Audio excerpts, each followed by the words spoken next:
Hey guys, so I hope the last two videos were interesting to you and informative. And after watching them, you might be wondering what to do with that information. So in the next series of videos, I want to focus more on practical advice and less about speculation and general industry analysis. So if you are looking for a full-time role in the video games industry this year, there are three main actions that you can take to set up your job search and hopefully establish the foundation for your career. So the first action that you should do is to familiarize yourself with immigration law. And that is because there are studios all around the world.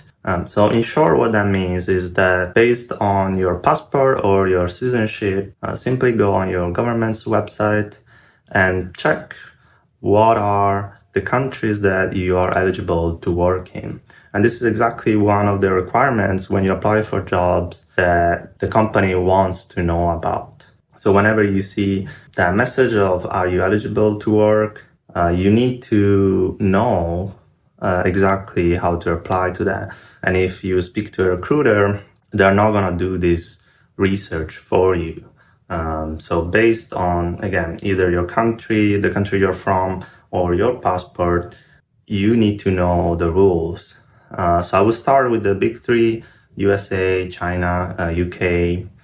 But don't stop there. You know, there might be other countries where you can apply for a short-term work permit, for example, or holiday work permit. The rules are really different for every country, and they also change over time.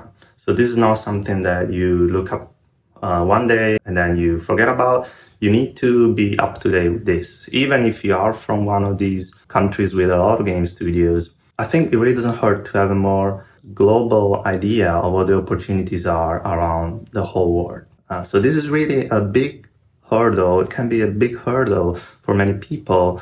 Maybe they are sending hundreds and hundreds of applications and they, get rejected every time. It might be for this reason, okay? So there are studios that do offer visa sponsorships.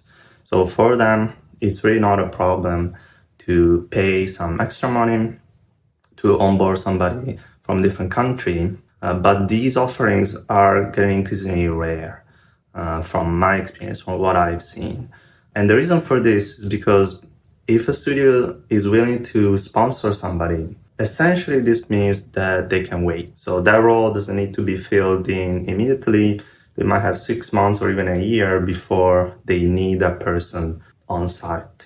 So this is something that in a different market was pretty common. Studios might be able to wait a while, but I think recently the trend is to hire more contract workers or somebody that can start immediately. Also, you might be planning for a remote job, but nowadays most remote jobs still have requirements for immigration. So you cannot be just from any country. Sometimes you might see needs to be from North America or from Europe. So again, there you will see that question: are you eligible to work in this country or this other country, even for remote jobs? Okay, and again, if this is pretty daunting, your specific situation might be quite complicated. Maybe you have a dual citizenship, or you want to work in a specific country like Japan. My suggestion would be to just ask an immigration lawyer, give them a call. This is something I've done in the past, and usually they're pretty friendly and happy to help at least answer some generic questions for you. Okay, so the second tip for your job search is to set a deadline. And after you reach that time, perhaps shift into a different type of job search or different industry altogether. This is not to discourage you from trying to get a job in video games, but it has more to do with the nature of what studios want to see in new candidates. So most of the time, studios want somebody that is up to date with the newest software and techniques and is informed about games. So sustaining this sort of training and constant research can be really taxing and stressful. Yeah, it's not the same as other jobs where you might have a degree and then that's enough for a studio to consider you. Especially for art jobs, your portfolio needs to be strong and remain strong throughout the years. So the skills don't really change that much day to day. But let's say you've been looking for 3 or 4 years. If your last portfolio piece is from 4 years ago, for example, it's likely not gonna be that appealing or relevant anymore. So again, my suggestion is to set a specific, clear deadline for this job search, but really don't carry this out until desperation. Okay, so if you carry on this job search for months and months and years, again, it's going to be very hard to evaluate what you're doing wrong and which techniques or skills you should improve upon. You might be feeling quite lost and lose a sense of direction, goal, and objective. So my third tip for you is to ask questions. So the gaming community truly has a strong desire to help.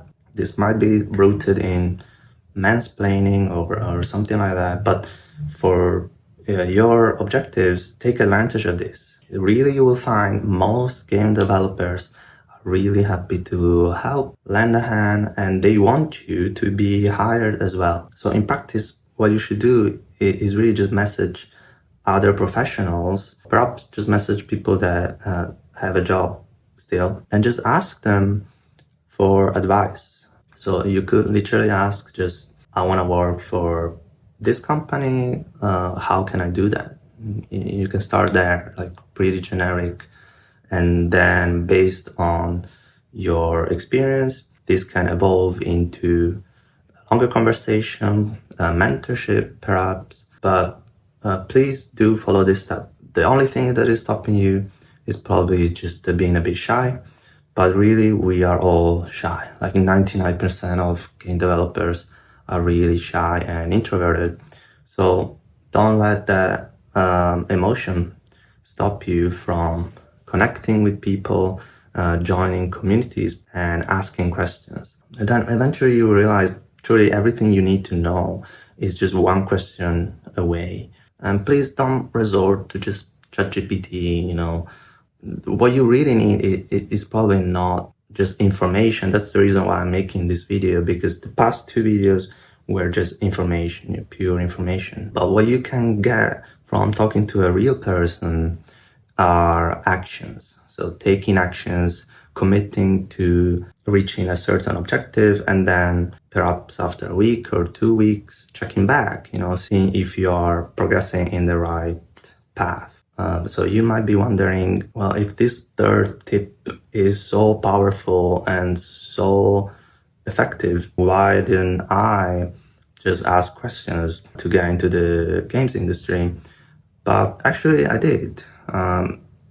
So after finishing high school, I thought I wanted to be a concept artist, and I reached out to a couple of very famous concept artists that were happy to chat with me and directed me towards some schools to improve my skills and connect with other people. So in a way, I'm also living proof that this approach works. So keep in mind these 3 actions, and please don't just write them down in a checklist, but do take these actions today, because it really shouldn't take too long to check where your passport allows you to work, set a clear deadline, and then with those 2 pieces of information, reach out to people, and literally you could just tell them, I'm from this country, I'm eligible to work in this other country, and I want a job by, let's say, March. And if none of this worked,